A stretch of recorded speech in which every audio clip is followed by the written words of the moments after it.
আরে ইয়ার, এই বৃষ্টিতে কি করি, জীবনটা পুরো শেষ করে দিল। ওয়েদারটা দেখো ইয়ার, এই কাদার মধ্যে দিয়ে আমাকে এখন যেতে হবে পুকুরে।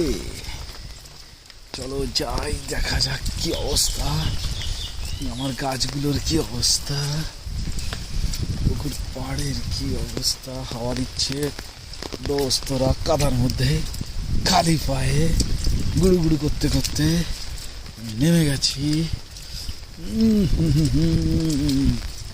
ইস, কি বর্ষা, কি বর্ষা, পায়ে কাদা, একদম কাদা। লা লা লা লা লা লা। বাবা, এখান দিয়ে উঠতে হবে। ও মাই গড, এখান দিয়ে যেতে হবে